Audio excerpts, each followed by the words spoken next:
找庄主。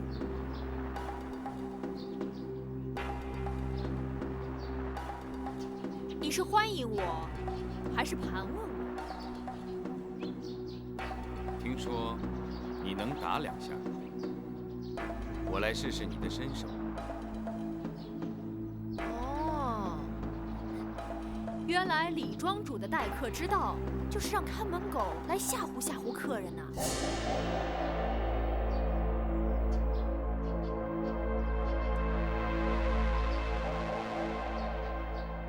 你用刀还是用剑？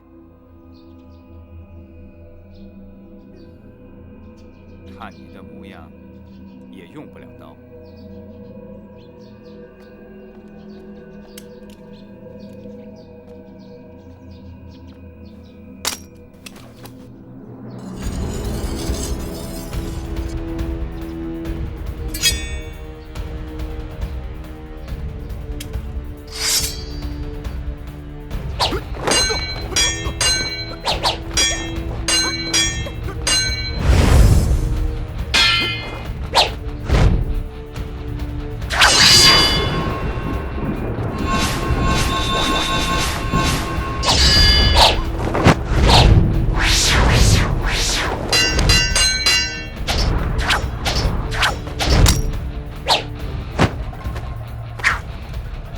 这是第1刀，再试试第2刀。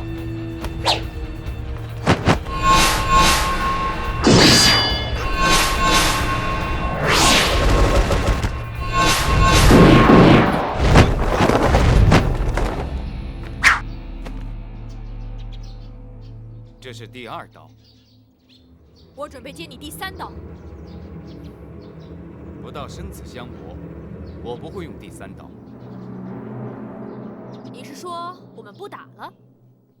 你是来见庄主的，我只是试你，不是杀你。请。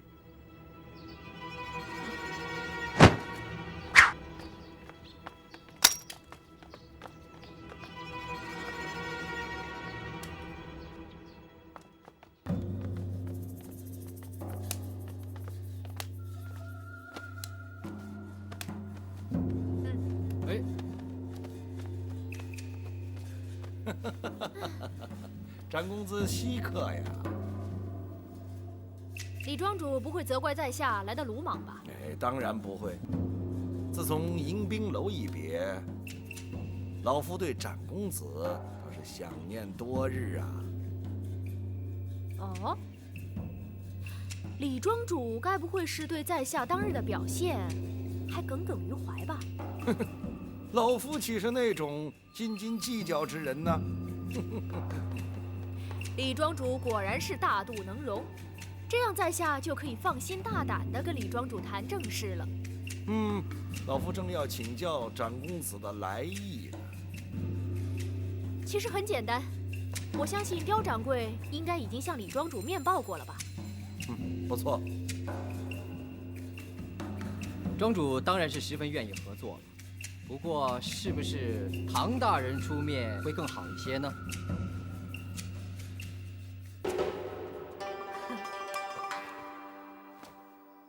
刁掌柜这个话就外行了，唐大人有唐大人的立场，毕竟他是皇上派来的通判，有些事情啊只能够说，不能够做，所以当然是由我出面反倒好些。不过李庄主大可放心，我既然出面，就可以全权代表唐大人和庄主做任何方面的合作。这好，够干脆。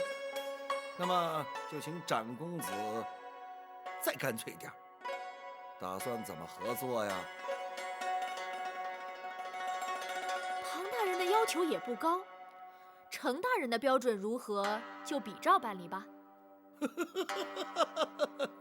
照这么一来，老夫岂不又增加了1倍的开支？请问展公子，老夫为何要如此啊？因为李庄主可以和以前一样维持生意兴隆，而且不会有麻烦。老夫要是把这个麻烦交给程大人处理呢，恐怕程大人还没有这个能耐呢。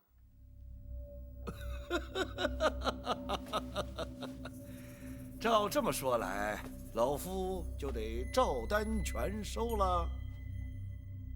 也不尽然。如果李庄主愿意，唐大人可以让庄主仍然只付1份开支，不过付的是我们这一份。好，有胆识。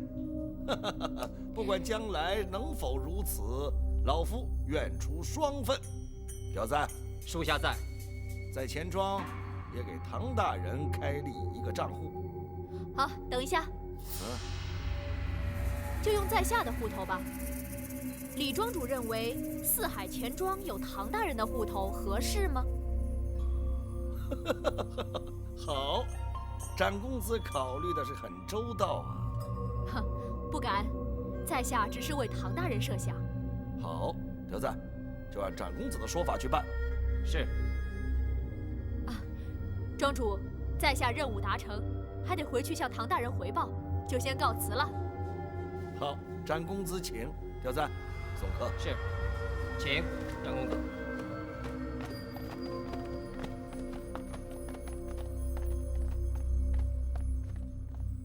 他的武功很高，连我都没有试出他的深浅。哦，这倒是出乎人的意料之外。不过，我却发现了另外一件事情。什么事啊？她是个女的。什么？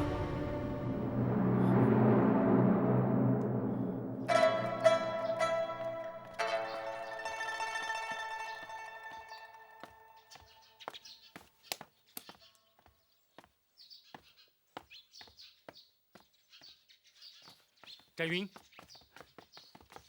你回来的正好。来，徐谦派人来传话，说约了几位退休的老臣，明天和我见面。那好啊，我相信啊，从那些人当中，肯定可以找出更多成员的罪证。我们准备在府里见面，你觉得合适吗？其实也没有关系。我相信，不管约在什么地方见面，都会被成员发现的。只要说话的时候不要让外人接近就行了。我会特别注意的。展公子，你又去哪儿了？我上李坤家去了。你真的去了？不但去了，而且大有收获。我相信钱庄的账册里肯定有成员的名字。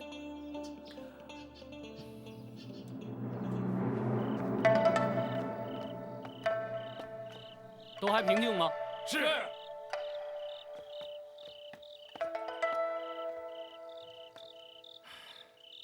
此地地处偏僻，又没有地方军队驻扎，而且我们都对这里不熟悉，所以要特别注意。是，大人就在这里住1夜，如果被人惊扰到，我可就为你们试问。是。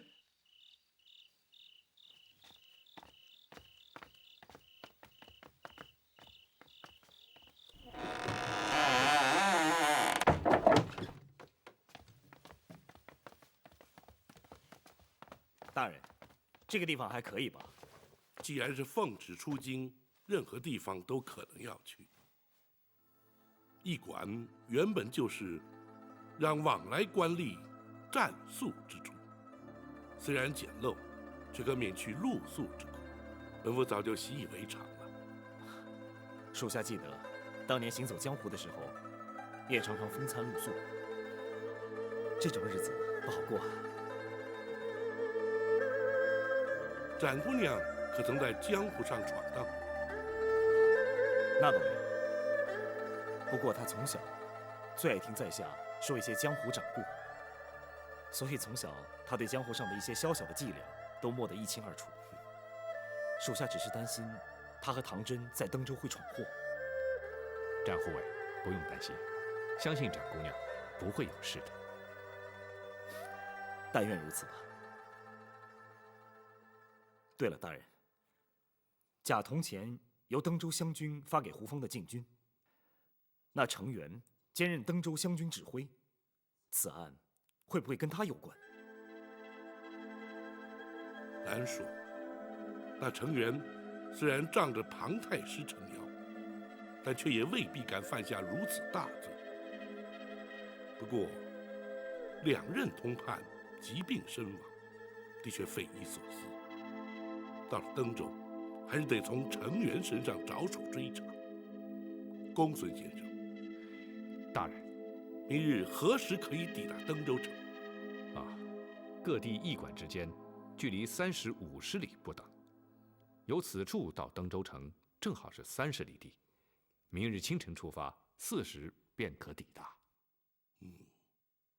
展姑娘和唐真已在登州城数日，明日到了，相信就可以告诉我们，那程元究竟是贤是愚，是忠是奸。那登州城究竟是否隐藏了不可告人的秘密？唐真既然叫展云主动来跟我们接触，那我们就先不顾忌他。倒是徐谦那个老头子挺烦人。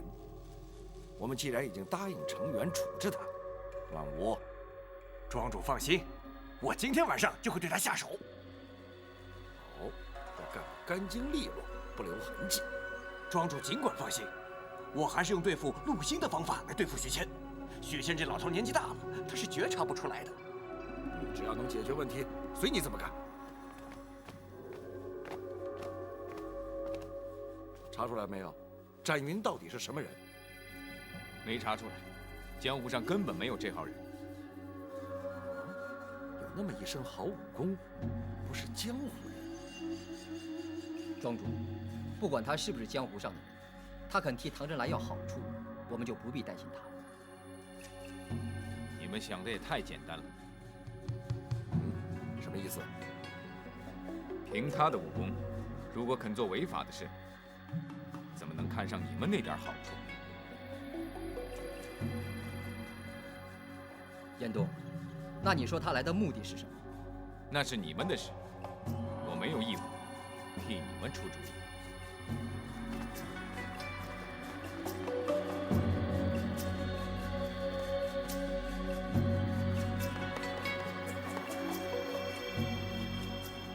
我明白了，他今天前来，绝不是为了跟我们合作的。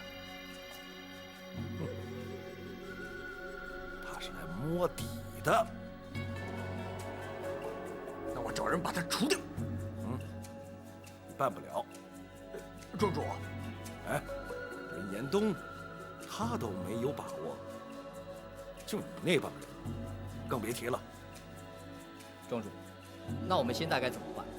不慌，他既然是乔装改扮前来示好，必有企图。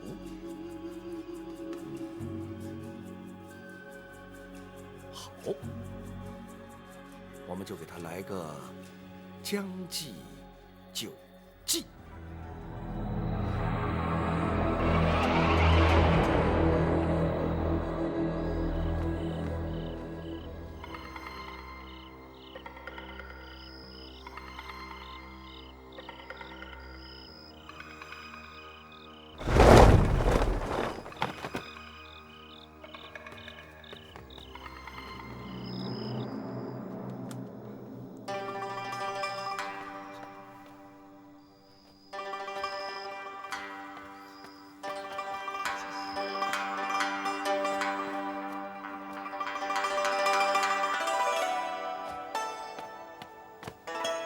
少爷，你说展公子能把账册拿回来吗？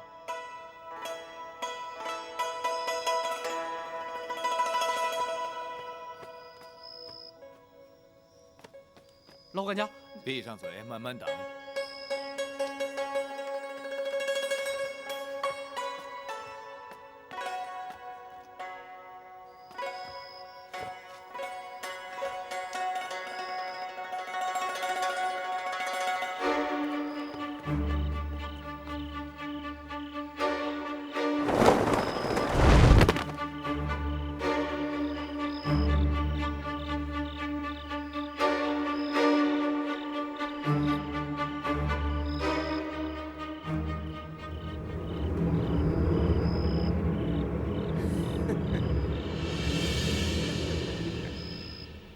展公子，你回来了。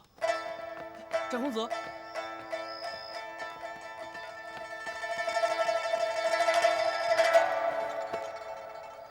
钱庄往来的账册都在这儿了。少爷，快看看有没有成员的名字。不急，就算有，也不会明目张胆的，必须要花点时间做个前后比对。我带回房间去连夜查看，你们就先休息，明天再来研究吧。好吧，我收过查阅账册，就靠你这个登州通判了。等查出结果来再说吧。嗯。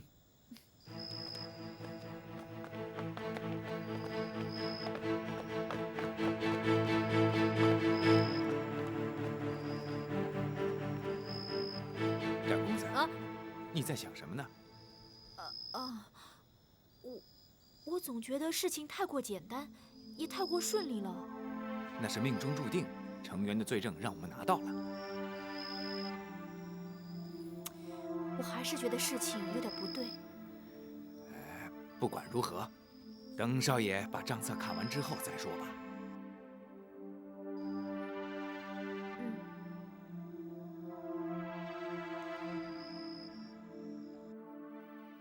庄主，展云果然去了钱庄，而且带走了账册。哦，果然不出我之所料，这才是他的真正目的。哎，看来他们是盯上程元了，哼，居然敢在我的面前耍花招，这是他们自找苦吃。道武，你确定会有效果吗？错不了。展云带走了账册，就好比把勾魂使者带回了他的官邸，只是这次不知道倒霉的是哪个了。明天早晨必有效果了。哼，不管是唐真，还是那个展云，总有一个永远不会给我们找麻烦了。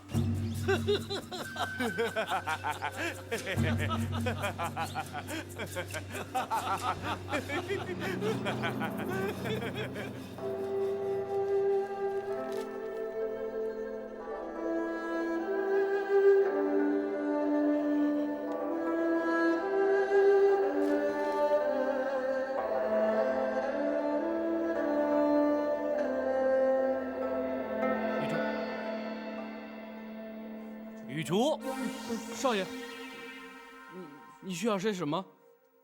什么都不需要，只是你需要去睡觉了。我不困，不困。好了，别撑了，犯不着大家都不睡嘛。好了，快下去吧。可是，这样我才可以专心的查，不必担心你啊。少爷，那我先去睡了，有事儿你随时叫我啊。快走吧。哦。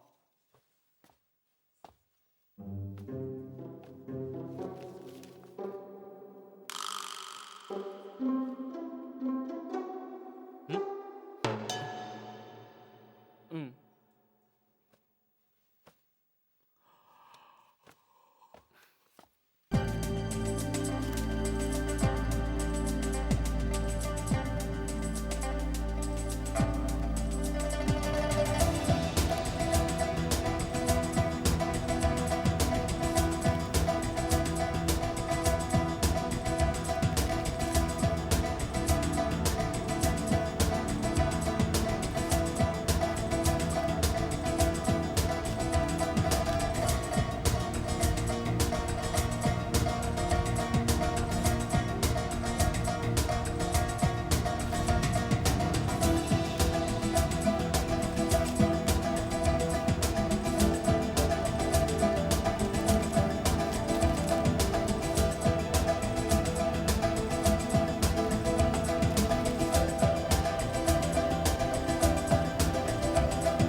大人，是否需要暂停休息？距登州城还有多远？大概10几里路吧。本府还撑得住，直接进城了。是，出发。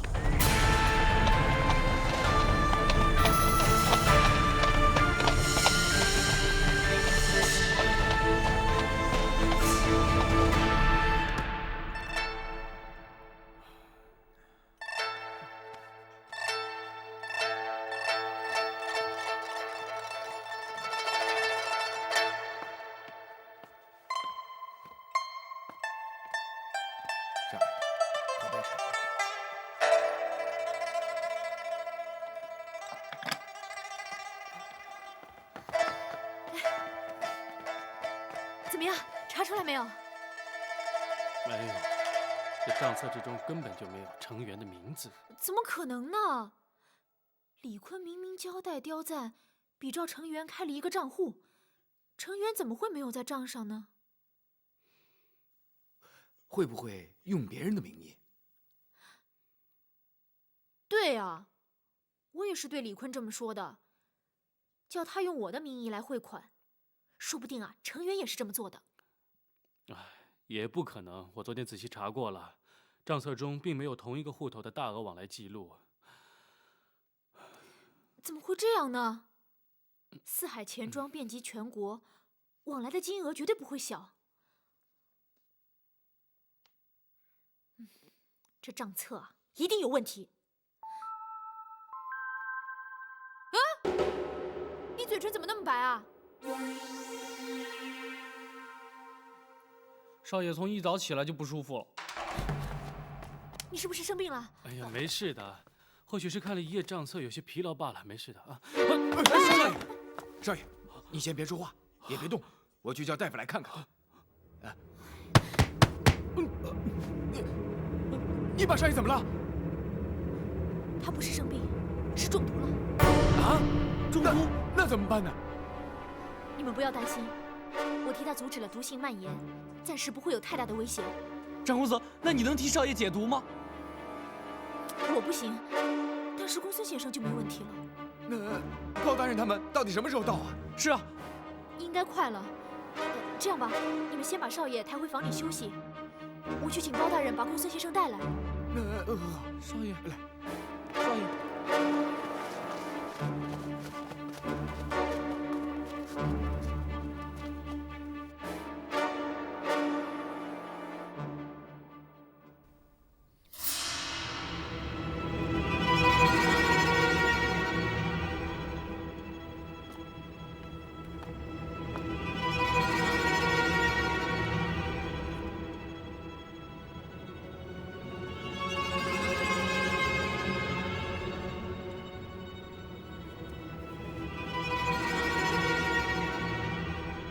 属下已经把徐谦那个老家伙给处理掉了。属下也通知了陈元，他会负责善后。除掉徐谦，我们是给他清除障碍，剩下的事就应该由他负责。我们就没有必要再插手了。是，属下明白。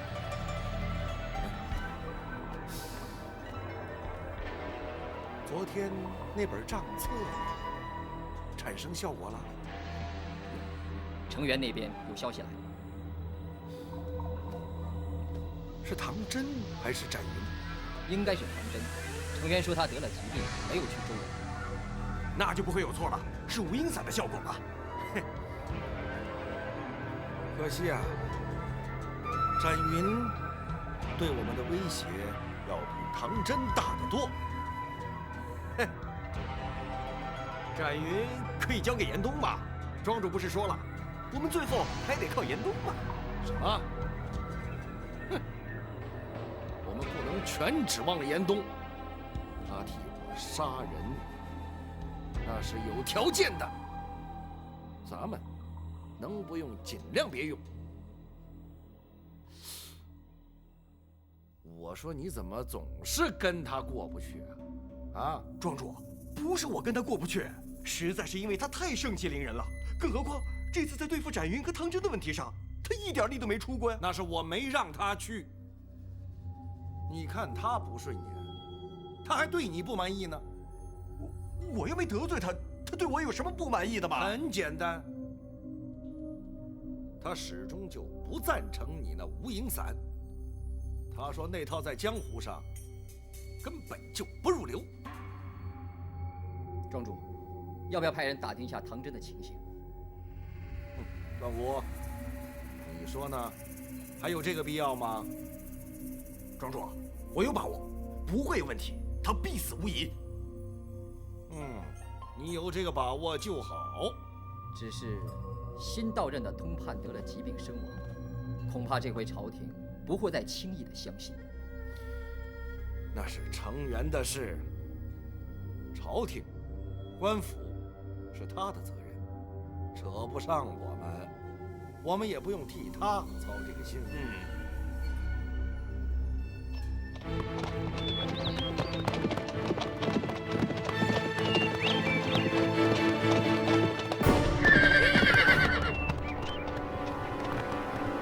公孙先生，公孙先生，公孙先生。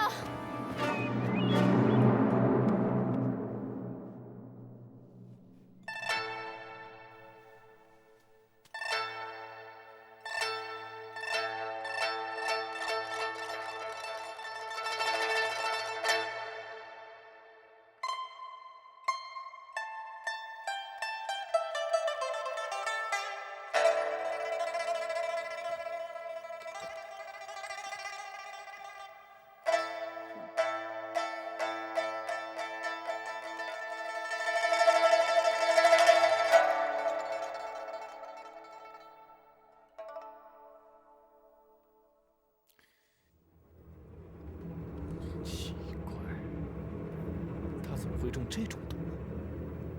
公孙先生，你知道少爷中的是什么毒吗？这种毒叫做无影散，药成粉末，无色无味，很难察觉。我之所以觉得奇怪的是，因为此毒乃是出自天竺，而非中原之物。如果是无色无味，怎么知道是无影散呢？此毒有个特殊之处，中毒之初并无异状，只是一旦毒性进入体内，原本无色，却会在颈脉之间排出一抹淡红的汗渍。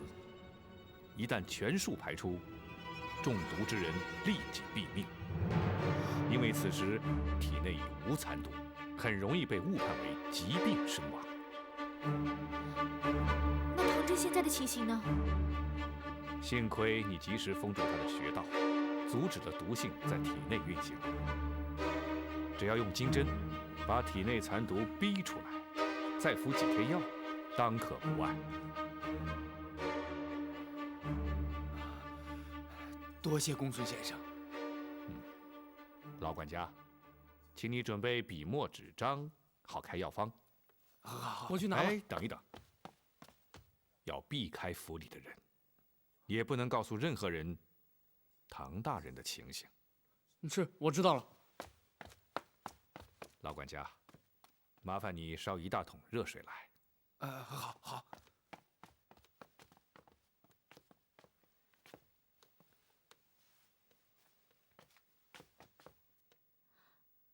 公孙先生，刚才情况紧急，来不及问，你们怎么那么晚才来登州呢？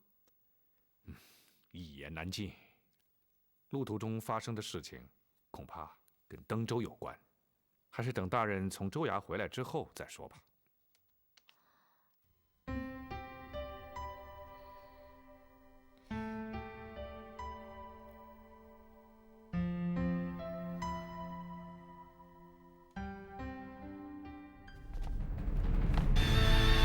登州知州程元参见包大人。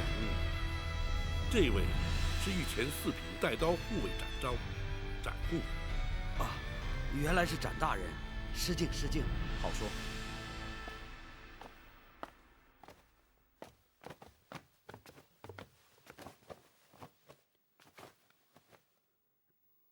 下官不知包大人驾临登州，所以未曾远迎，还请包大人恕罪。本府奉旨勘察边防军务，视察登州州政，是皇上要本府顺道看看，又何须劳师动众，惊扰地方呢？包大人体恤地方官府，下官不胜感激。不知包大人打算在登州停留多久，下官也好安排住所。那就不必麻烦了，本府在登州自有住所。包大人打算暂居何处呢？登州通判官邸。怎么，程大人何以如此震惊？不，下官只是一时不明白。登州通判唐真，乃大人的门生，大人想借此机会师生叙旧。程大人，你认为不合适吗？合适合适。下官不知包大人是唐通判的恩师，所以一时失态。本府闻听，唐真新任登州通判，既然来到登州，不妨与他叙一叙。唐真如今可在州衙？回包大人，唐通判今日告病，正在官邸休养。他生的是什么病？下官不知。下官本想派城中大夫前去探视，可是通判官邸婉拒了，所以……想来并无大碍。本府这就去看看。下官立即增派人手护卫包大人安全。用不着，本府自有随行官兵，将通判官邸的衙役和府内的差役一并撤除。是。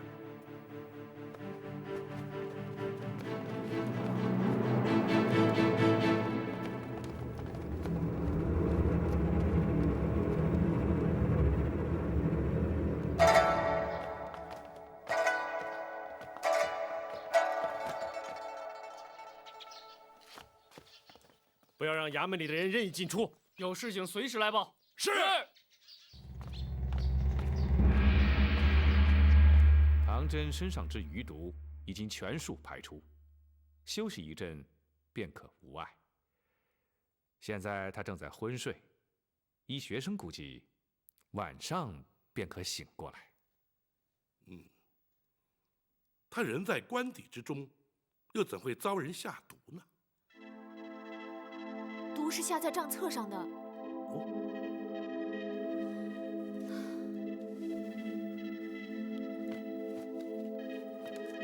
无影散是涂在每一页的下角，一般人为了方便，多半以口将手沾湿，便于翻阅，因此中毒，毫无所觉。这是江湖手法，用无影散是江湖中人所不耻的行为。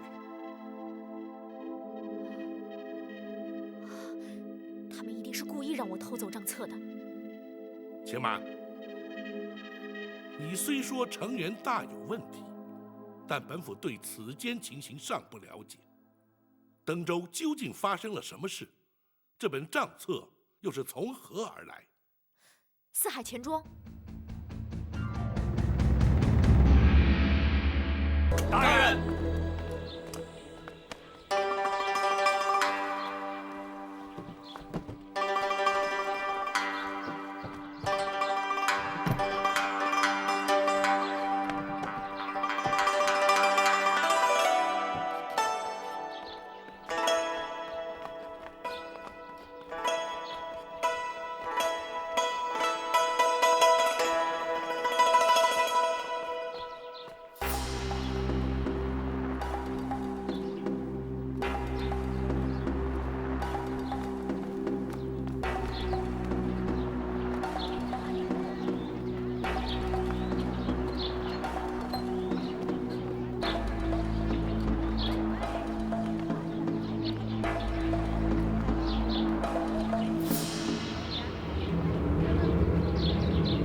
朋友，出来吧。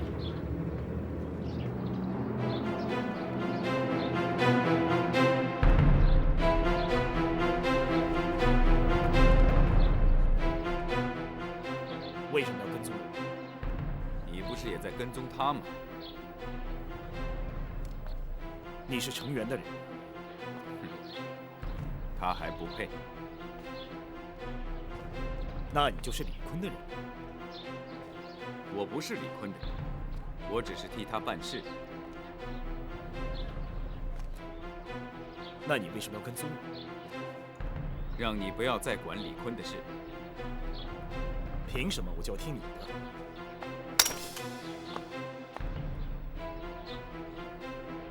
你就是严冬。你认得？我不认得你。我只知道李坤的身边有一位用刀的高手。我倒想试试你的第3刀。哼，只怕第1刀你就接不住。展云都可以接住，我也一定能接住。你不用第3刀，你是摆平不了这件事的。你是在逼我？我没有逼你，我只是奇怪，辽东严家严3刀，怎么会有你这种后人？你到底是什么人？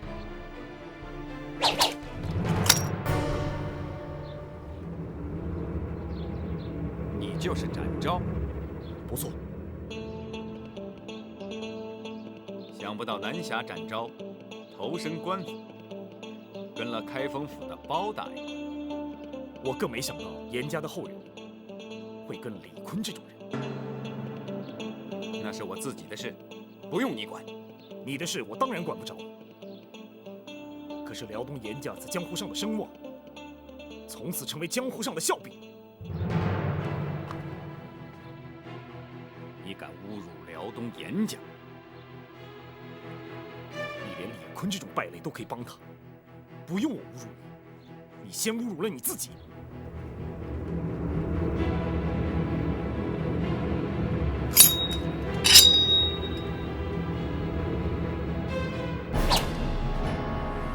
用你的第3刀吧，否则你打不过我。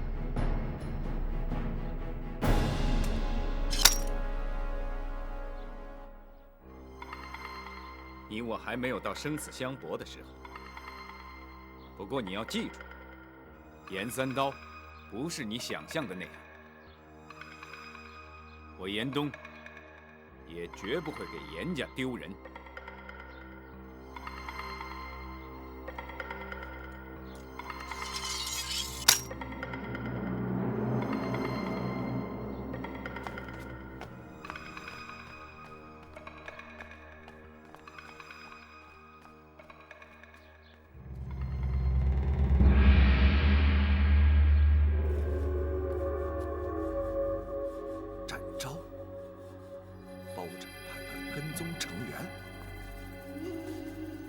不错，他已经盯上你了。记得你说过，即使遇上展昭，你也能确保我的安全。我是说过，那就好。不过我自己不死也会重伤。那是你自己的事。不错。那是我自己的事。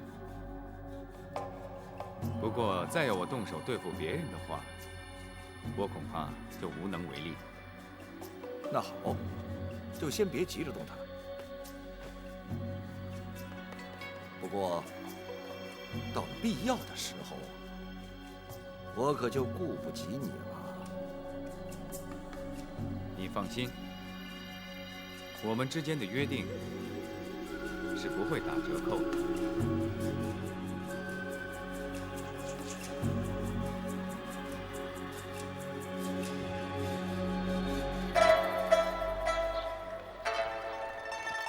来，喝，兄弟们多喝点，多吃点啊！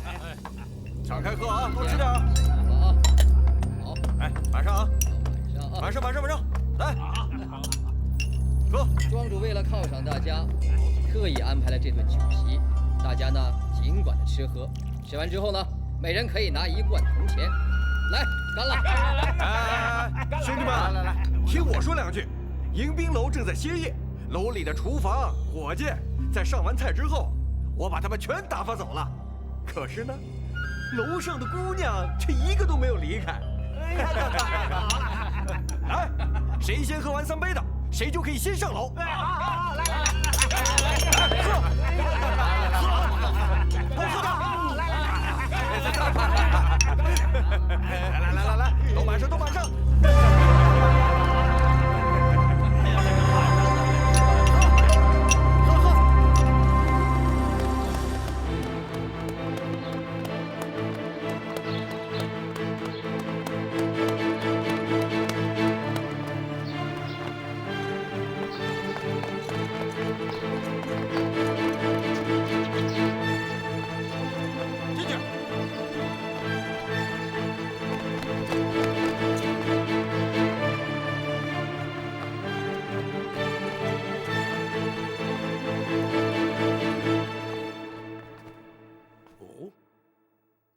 展护卫所言，那个叫严冬的武功竟然如此高强。翟云跟他交过手，应该很清楚。我只跟他试了2刀，第3刀不知道能不能接得下来。他的第3刀一定是2败俱伤的招式，不在生死关头，他是不会使出来的。既然如此，将来要去抓李坤的话，他岂不会是个阻力？还不至于。对于他，我还有点把握。启禀大人，王朝回来了。启禀大人，胡方的兵马已经进城了。好，立刻前往州衙，将成员逮捕归案。是。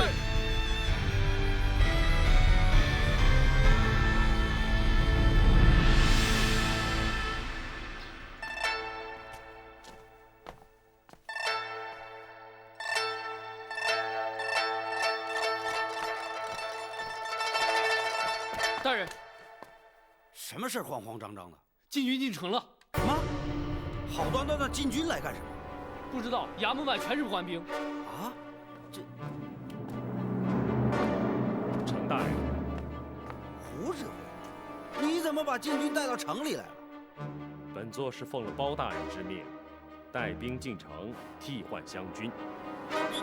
这件事我怎么一点都不知道呢？哼，若是让你知道，岂不是有让你有了逃脱的机会？包大人，您这话什么意思？下官听不明白。本府自会让你明白。胡指挥，末将在。州衙的衙役暂且停止后传，一概由你禁军士兵替换，派人紧守4门，在未得本府谕令之前，严禁任何人擅自进出。末将遵命。包大人，来人呐！在。脱去成员的冠带，将他押入大牢，听候审讯。是。包大人，走。包大人，走。包大人，站住！干什么呢？登州传来紧急文书，要转呈彭太师。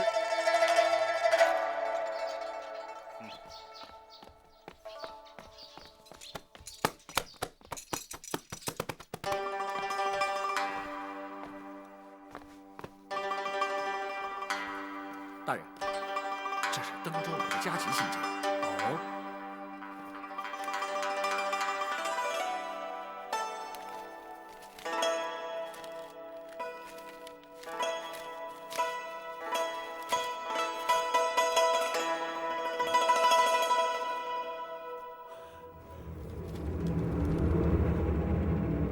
保证你欺人太甚！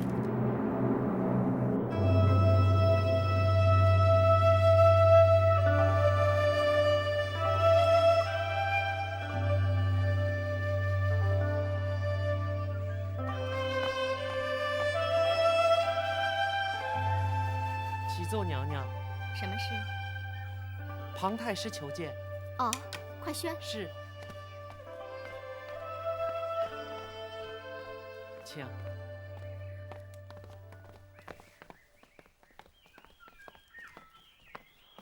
老臣庞吉叩见娘娘千岁，千岁。太师平身。谢娘娘。女儿见过爹爹。免礼。爹，今天怎么有空过来呀？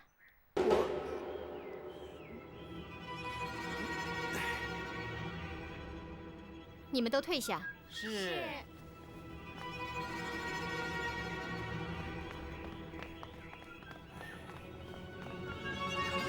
爹，究竟发生什么事了？无论如何，你要救你表哥一命啊！啊，成员。走走。进去。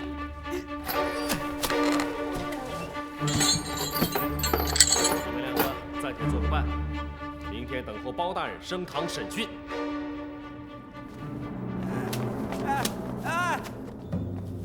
大人，您怎么也关进来了？我哪知道啊？那你的老小又有谁来照顾啊？你，没想到你也会有今天吧？你。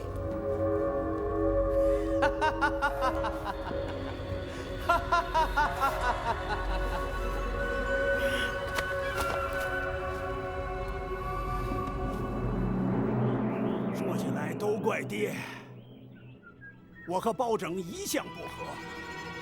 当他知道程元是我的外甥以后，他就想尽办法整他。哎，可怜的是无辜的程元呐。爹，如今程元的情形如何了？他在信函中说，包拯已经盯上他了，说不定啊会胡乱给他安上一个罪名，把他处死。他是你姑姑的独生子，是你的亲表哥，难道你见死不救吗？我在包拯眼里，既没有你爹这个当朝太师，更没有你这个庞妃娘娘。没想到啊，把你选进宫里，蒙受皇上的宠爱，结果是我们庞家家破人亡。爹，啊，算了算了，爹不为难你了，你也不要去求皇上了。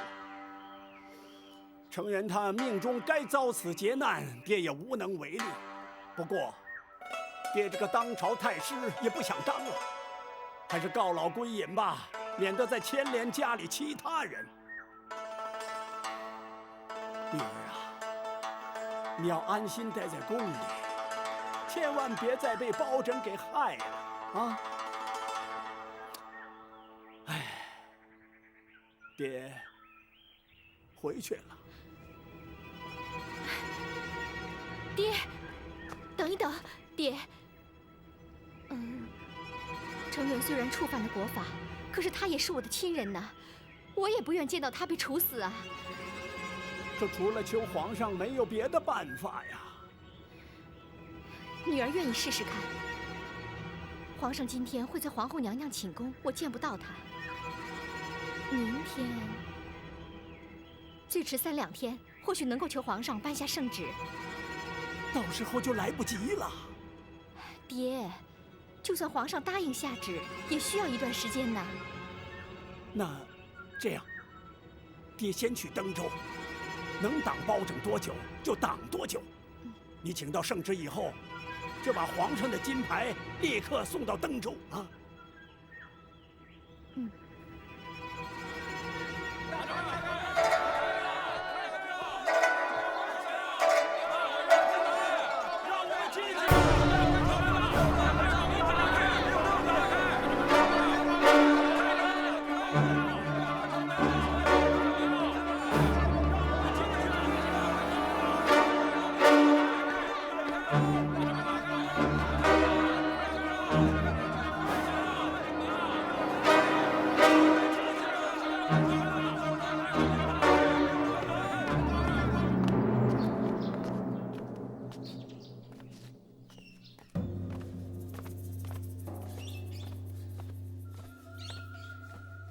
庄主，事情都已经办妥，都处理掉了，都死在段武的手上，一个都没漏。段武，别不高兴，人手不够，再补嘛。啊，刁赞在。从钱庄给段武先拨50贯。是，庄主。多谢庄主。别谢我啊。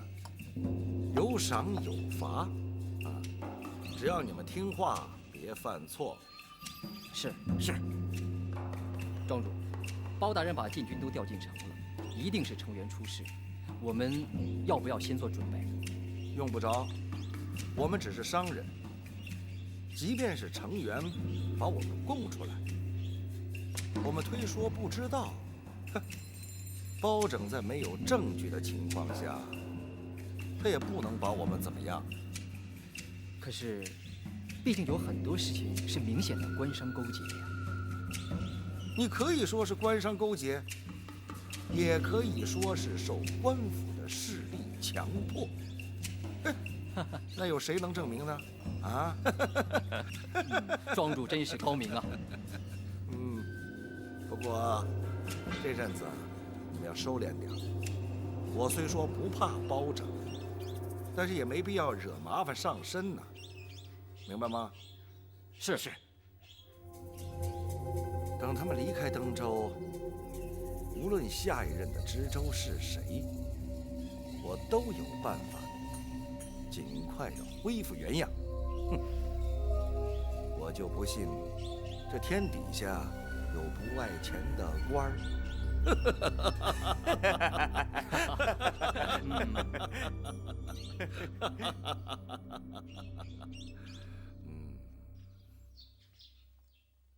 汤真，门生在。程远已被收押，依照朝廷体制，你这登州通判，理当代理知州之职，待全案终结，上报朝廷之后，则会派遣新任知州，到时候你再进行交接。是。明日起，本府将会审讯程元、朱刚，并逐一追查李坤涉案部分。你忙于州务即可，不必参与。州衙里头能够有什么事呢？事情可多了。首先，要从现有的官员当中挑选能够适用的人，也可以给唐大人不少帮助。啊，至于人选方面，可以询问杜委那些退休官员，甚至可以请他们来帮忙。哎，对，他们一定能够提供不少的经验。还可以清查州衙的文书和旧案，说不定可以从中知道程元和李坤官商勾结的证据。哎，你刚来的时候，他们给你的文书账册一定有假，现在可以仔细的核对验证了。如果调仵作问话，也可以知道上任通判的死因和当时的症状。我们也可以查出他们是否和吴银仔有关。哎呀，这么说起来，可做的事情可真多呀！公孙先生，你说的一点都没有错。能做的事情不但多，而且管用。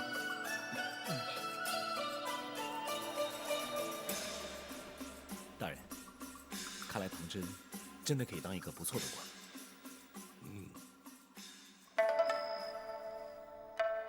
真的，少爷明天开始就要代替程元管理整个登州了。只是暂代，等新任知州派来之后，我还是干我的通判。那没关系，至少这段时间，除了包大人，少爷就是登州最大的官了。那又如何？只是责任变得更重罢了。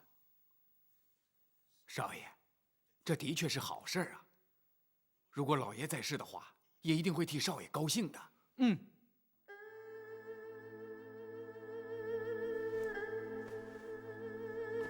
我只是不敢辜负我爹对我的期望。不过这些都要感谢包大人，如果不是他的话，我只是另一个中毒而亡的登州通判。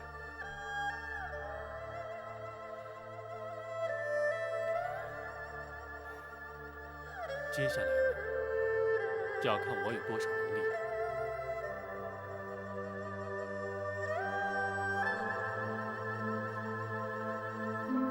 大人，像程元那样的官僚私卖、从中图利，会判什么样的罪？在我大宋律例之中，刑罚轻重不等。依这项罪行来说，罢官去职总是免不了的。啊，就这么便宜了他？还要视情节轻重，判他个5年到10年的刑期。哦。可是他的罪行不仅如此，大人，难道你打算只办他这一项罪行吗？当然不会。若依那些退休官员所言的罪行，程元只怕是死罪难逃。这还差不多，要不然岂不是让人愤恨难消？詹姑娘，刑罚的主要目的在醒世警俗，而并非单纯的出气泄愤。若因为惩罚一个作奸犯科之人，能够让大多数的人引以为戒，那才是刑罚的真正目的，也就是所谓的行其非行的道理。可是除了粮食问题之外，我们还没有掌握成员其他的罪证。如果现在把他关起来，其他的罪行又怎么追查呢？提得好，这就是本府要唐真接手州衙的原因。他可以从州衙的文书案卷之中查出有用的资料，我们也可以利用审讯成员之时，挖取更多的罪行。大人，程元跟李坤既然相互勾结，如今程元已经押在大牢，那李坤应该有所举动才对。不错，胡方的兵马守住城门，防止李坤逃出城外。我们也必须密切地监视他们的行踪，甚至于前去试探于他，来确认他的动向。如果严冬保护他逃走，守城的士兵一定挡不住他。大人，还是我去盯着他吧，盯住严冬就没问题了。那就有劳展护卫。是。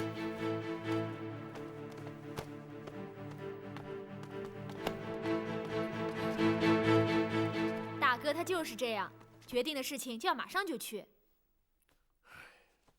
自从展护卫跟随本府办案之后，想必不如在江湖之中来得惬意啊。大哥他心甘情愿，而且也做得很好。要是换作是我就不行了。哦，展姑娘虽然经验稍显不足，却已经难能可贵了。多谢大人夸奖。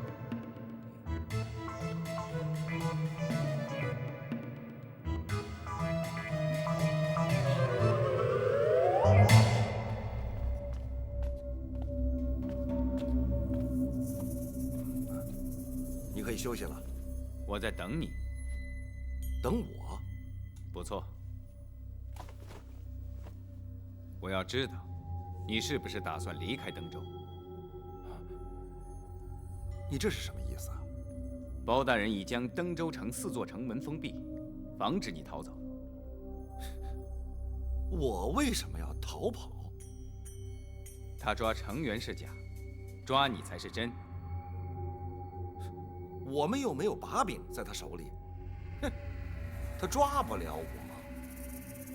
我说过，还有刁赞和段武。我也说过，他们2个人是不会出卖我的。刁赞也许不会，段武，就很难说了。那是你平时老是看他不顺眼，那是另外一回事。唐真能从无影伞底下逃出一死，那去毒之人，难道就不知道他中的是什么毒？知道又怎么样？知道无影伞之后，就可能查出段武，再加上程元的证词，你能确认构不成抓你的证据？如果你想要逃出登州，趁早决定，我还有把握把你带出去；否则，就很难说了。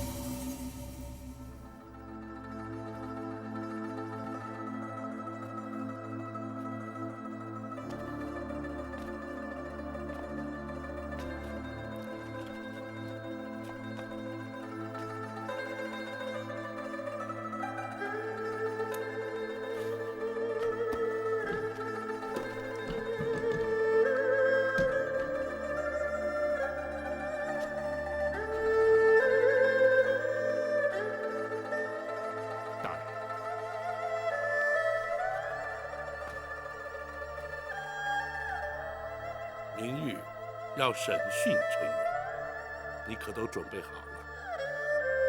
都准备好了。明日必须对他用点策略，否则他不会轻易招供。是，学生明白。学生也已经知会展姑娘了。那就好。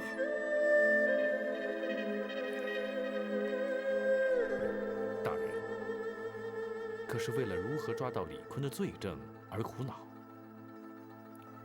不，虽然并不容易，但是只要花点心思，不难查出。本府担心的是陈元。学生不明白，大人担心什么？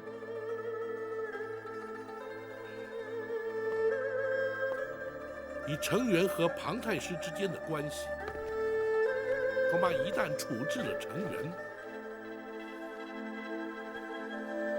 本府与庞太师之间的矛盾只会越来越深。大人是担心遭人非议，误以为大人是蓄意针对庞太师，而将程元治罪的。不，本府执法一生，向来对事不对人。若是计较人也，也不会办案至今。对本府而言，只要问心无愧，毁誉得失都无足轻重。既然如此，大人又何须顾虑呢？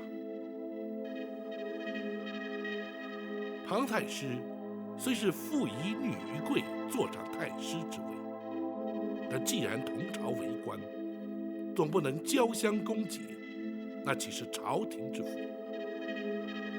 程元一案，只怕会雪上加霜，今后难有明日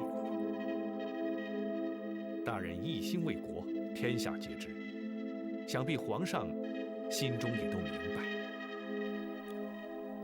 皇上虽贵为一国之君，却难免也要顾及庞娘娘的颜面。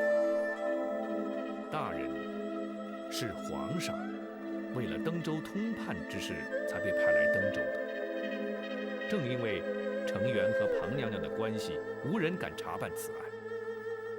倘若大人将程元治罪，无论庞娘娘的反应如何，皇上都应该力挺大人才是。倘若仍然听信庞娘娘的谗言，岂不是令人心寒？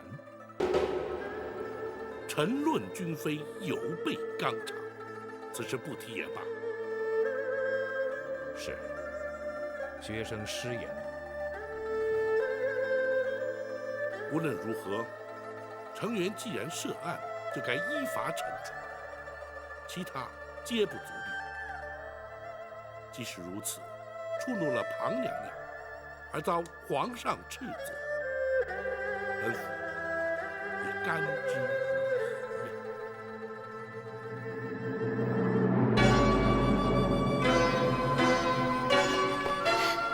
请皇上做主。爱妃，皇上，爱妃，你这是干什么？来，快起来。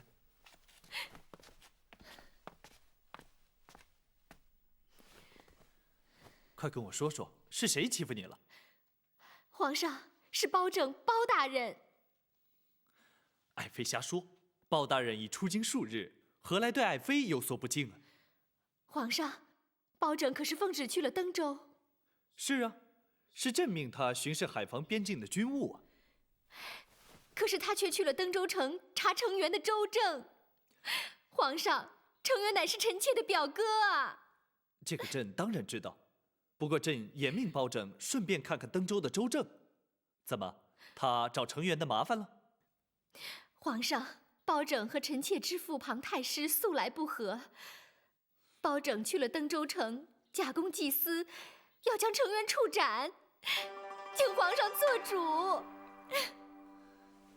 这个包拯也太过分了。爱妃可知那程元是犯了什么样的过错，包拯非要将他处死？皇上，包拯为了报复臣妾之父，就胡乱给程元安上一个罪名。皇上，请立刻下旨去登州救程元一命。哎，爱妃，你先别着急，此事爱妃是如何得知？可确有此事？是太师说的。皇上再不下旨就来不及了，臣妾跪求皇上了。好，朕答应你就是了。你快起来吧。谢皇上。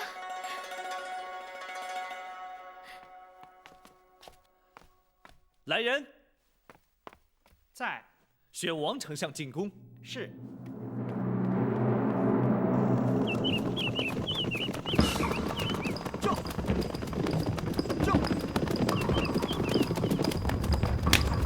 庞顺，快点儿，给我再加快呀！快点儿，知道了，快呀！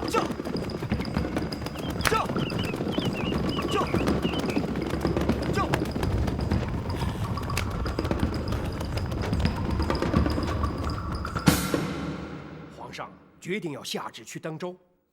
不错，朕不能让包拯真把程远给杀了。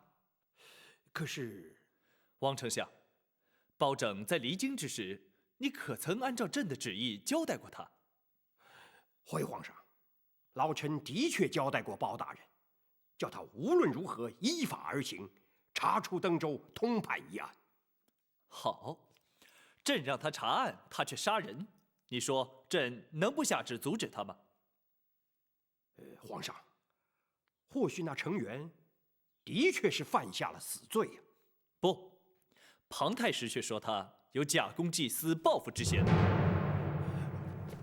皇上，老臣敢与性命担保，包大人绝不会假公济私、公报私仇啊！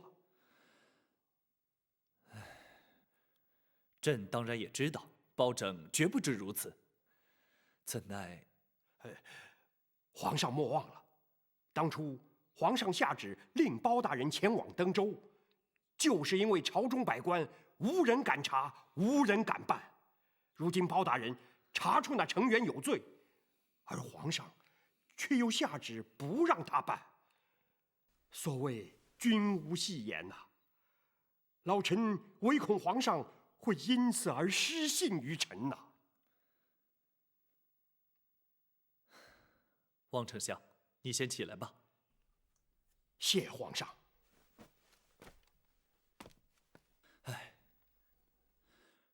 朕不是阻止包拯办案，只是那程元果真犯下了如此大罪，可以移回京城再办，也不至于急着将他处死啊。皇上，这样吧，那程元果真犯下死罪，朕绝不姑息。不过要包拯暂停执行死刑，待回京后再议。朕意已决，待朕休旨一到，你以金字牌罪速件送抵登州。老臣遵旨。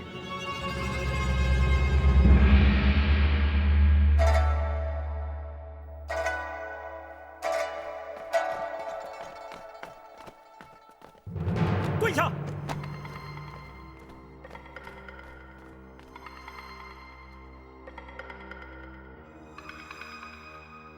包大人，下官实在是冤枉啊！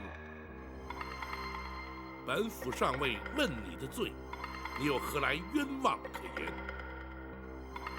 包大人没问小人的罪，就把下官打成罪犯，下官实在是不能心服。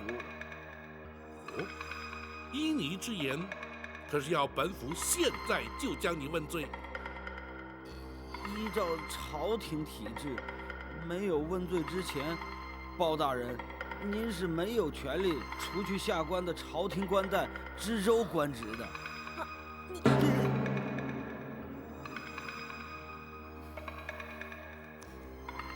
好，既然如此，本府就传令升堂审讯。大人，可否容学生跟陈大人说几句话？说吧。是。程大人，包大人让你来厅中问话，对你来说已经是网开一面了。倘若一旦升堂问罪，请出那先斩后奏的御赐铡刀，只怕程大人当堂就得命丧在虎头铡下。别跟他说那么多了，就请大人赶快升堂吧。哎，包大人，饶命啊，包大人！程远，你怎么说？下官知错了，请大人就在厅中问话吧。下官有问必答，绝不敢隐瞒。好，本府问你，私藏官粮的究竟是你还是朱刚？是朱刚，下官并不知情啊。胡说！官府查封的民宅，分明贴着州衙加盖官房的封条，没有你的命令，谁敢用印？衙中的捕快衙役，虽说是朱刚下令搬运粮食，然而却有多人指认，见你前去查看，你又岂能推说不知？下官，朝廷规定缴粮多少，你抄征又有多少，不难从州衙文书账册与农村农户缴粮记录比对查出，你又怎敢抵赖？包大人，下官知错了，下官是一时起了贪念，下官坦白认错，还请包大人从轻发落。从轻发落？哼！以本府之见，你是死罪难逃。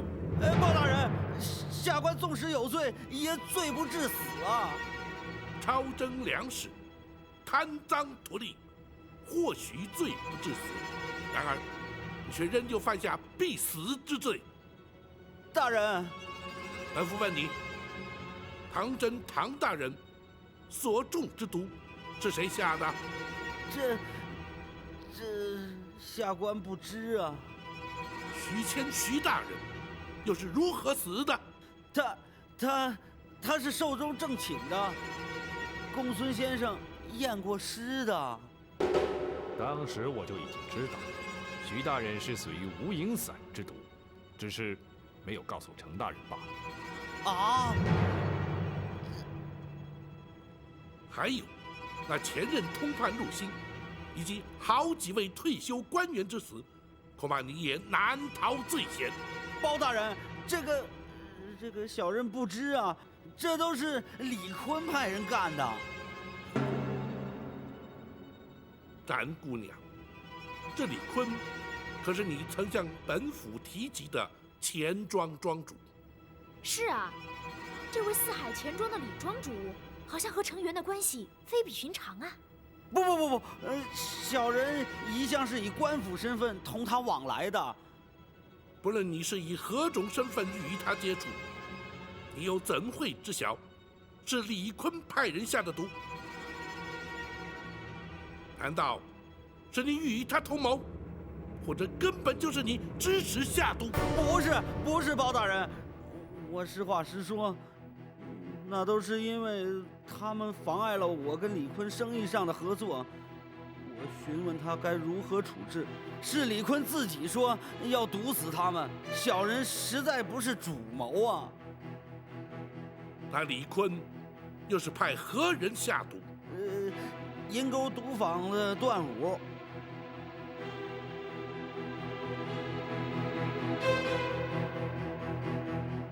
至于私铸假钱一案，你依然难脱嫌疑。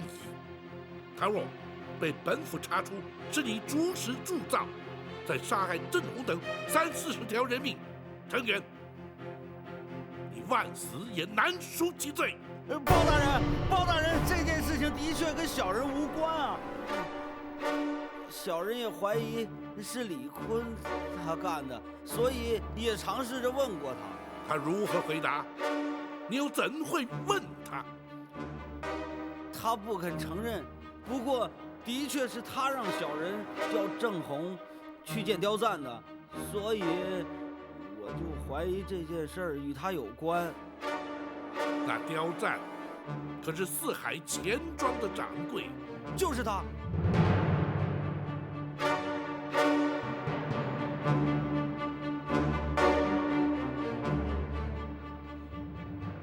程远，你的证词，本府将会作为呈堂证供，你可明白？小人明白。还请包大人从轻发落。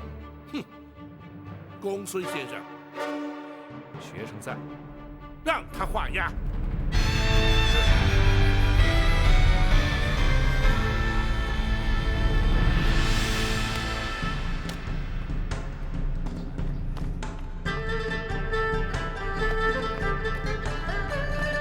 你们俩回来了。回来了。老管家，包大人是不是已经回府了？老管家找大人有事啊？是啊，他在。大人回房了。好，我去见包大人。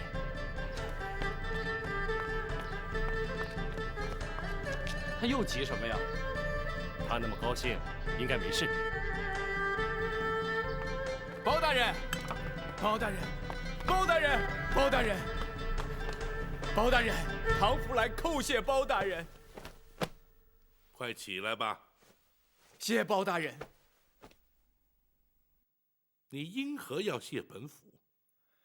少爷能保住性命，又能暂代知州增加历练，全仗包大人的提拔。不，并非本府提携于他，朝廷规制本该如此，就看他是否能够尽心尽力了。一定能。本府也确信他不会有负所托。等全案结束之后，少爷就可以安心待在登州了，同时又可以把少夫人迎娶过来了。少夫人，唐大人娶亲了？这是老爷生前定的亲事。少爷服丧3年之后，先进了礼部，接着又来到了登州，一直没有时间成亲。包大人，到时候你一定要来参加他的婚宴了。好，本府一定参加。是。唐福告退。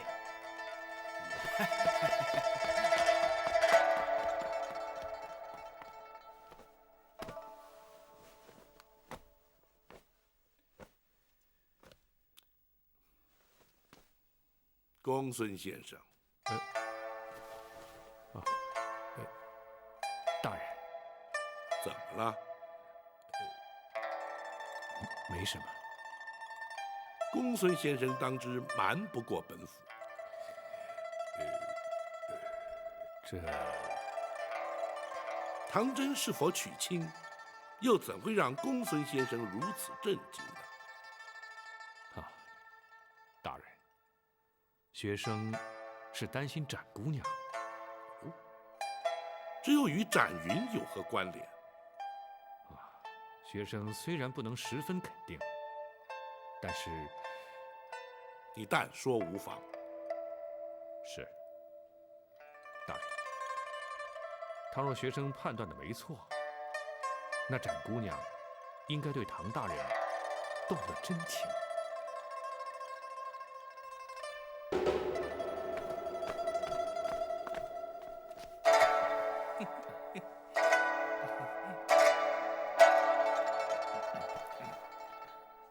诸位大人，唐大人，成员贪赃枉法，已被包大人扣押待审。登州由下官以通判之职暂代知州，处理州务，特请诸位大人前来稍作说明。唐大人接掌登州，乃是国家之大幸，登州百姓之大福啊！是。下官年轻识浅，阅历不足，尤其对登州州务更加欠缺了解，希望诸位可以多多的帮忙。不敢。唐大人，那成员既已被收押，就该立即审讯，依法定罪才是啊。是，包大人已传他问过话，如今尚需搜集成员的罪证，方可定罪宣判。下官请诸位大人前来，就是希望能够多加协助，尽快取得他的罪证。是啊。唐大人，您放心，我等虽然年纪老迈，可是一旦做起事来，绝不会输给年轻后生的。是啊，唐大人请放心。好，那就有劳诸位了。不必客气。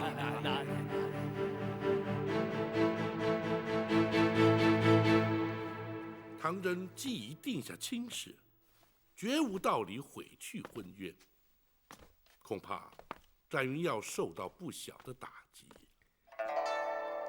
所幸他还没到无法自拔的地步，或许他还能承受得住。此事不宜拖延，必须尽早让他明了实情，以免越陷越深。是，学生会找机会点醒于他。不，她是展护卫之妹，这种事还是让展护卫去处理较为妥当，也免得伤及展护卫的颜面呢。是。大人，原本要展云陪同唐真一起到李坤府邸试探于他，如今是否依旧进行？还是要做，不能因为他们二人之间可能产生的困扰而影响全局。再者，他若刻意回避，反而弄巧成拙，更加不妥。是，大人。等唐真由州衙回来之后，学生便约他们一同听大人吩咐。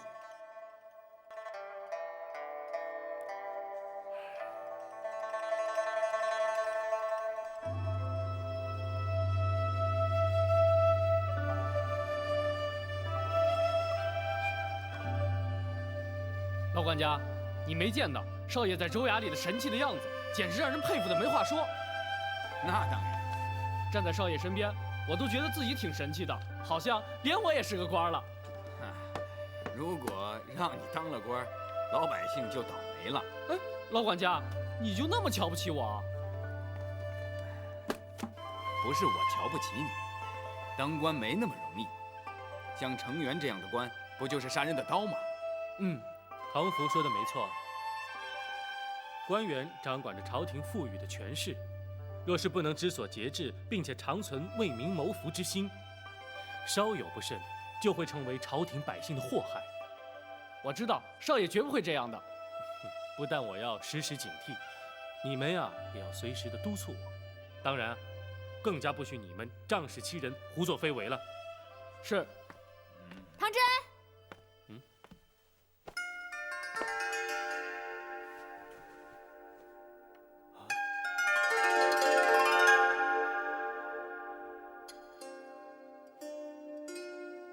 我们现在去见包大人吧。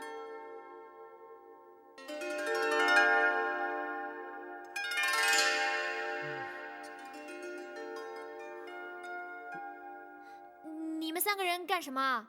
不认得我了？是展。哼，现在可以叫我展姑娘了。展姑娘，你怎么又换回来了？现在李坤那边的人全知道我是女人，我干嘛还要装下去啊？可是，干嘛？不喜欢？那我再换回男装吧。哎，别，还是这样好，还是这样好。展姑娘，这么标致的姑娘，还是女装的好啊。是吗？不错，你恢复女装啊，实在好太多了。现在不会怕别人说闲话了吧？当然不会了，展姑娘取笑了。干嘛不叫我展云了？展姑娘显得好陌生哦。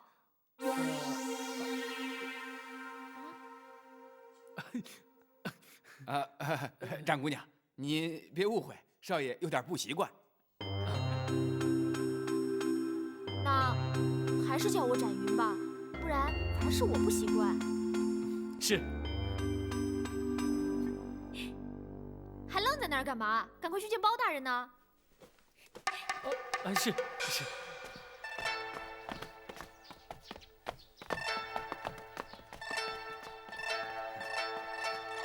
展姑娘的确是个开朗大方的姑娘。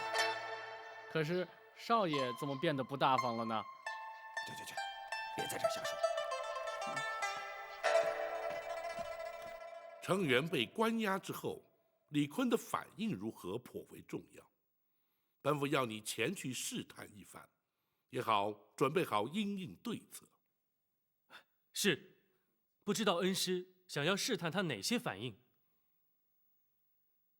看他是有恃无恐，亦或是惊慌失措，是胸有成竹，亦或是方寸大乱。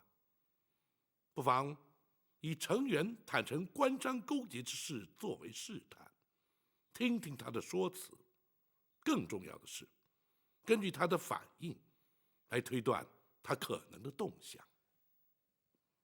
是，门生稍后就去。为防万一，本府会派张龙、赵虎陪你前去。哎，大人，那我呢？少了我可不行啊！当然少不了展姑娘，真正保护唐真安全的，非你不可。我就知道唐真这辈子都少不了我。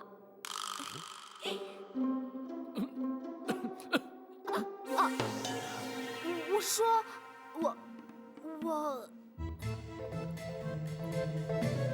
啊，展姑娘，你只要特别留心严冬就行了。张龙、赵虎可以对付其他的人，绰绰有余。我知道。展护卫一直在李坤府外守候，如有需要，可以请他接应。你们去吧。是。是。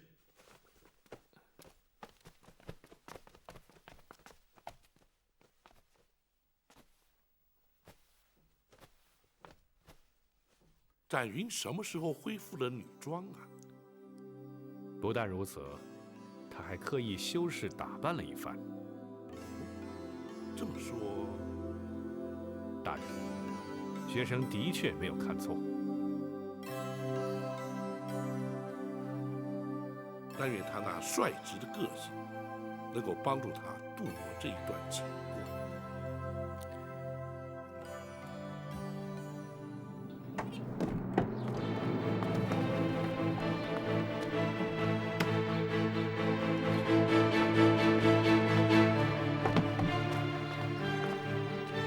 找你们李庄主。是。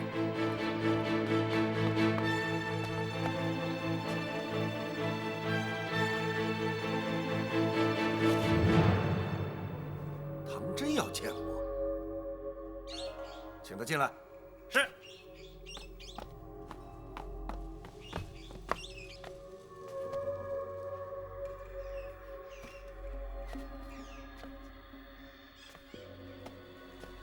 他来干什么？如果要抓你，来的必定是包大人。哼，他根本就没有证据抓我。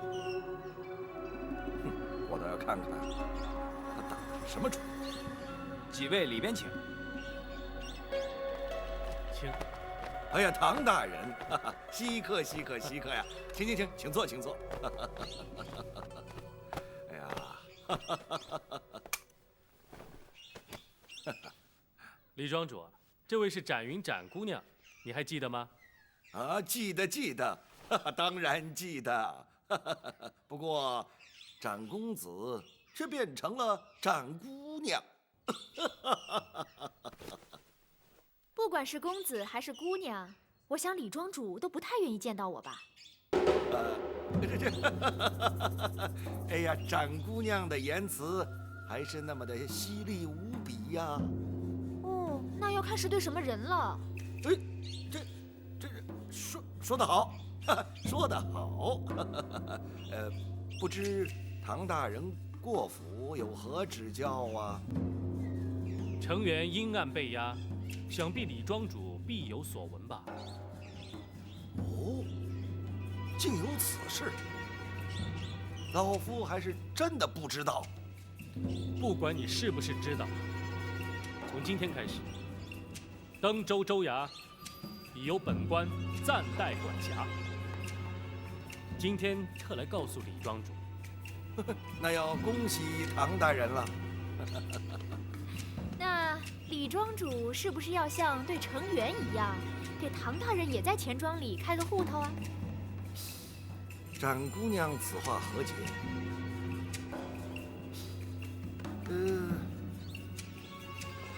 老夫怎么听不明白呀？哎，你忘了上回我们在此地的对话了吗？啊？哦，展姑娘指的是这个呀。哎呀，真没想到，唐大人竟然亲自出马，向我这种殷实的商人索要贿。李庄主，唐大人，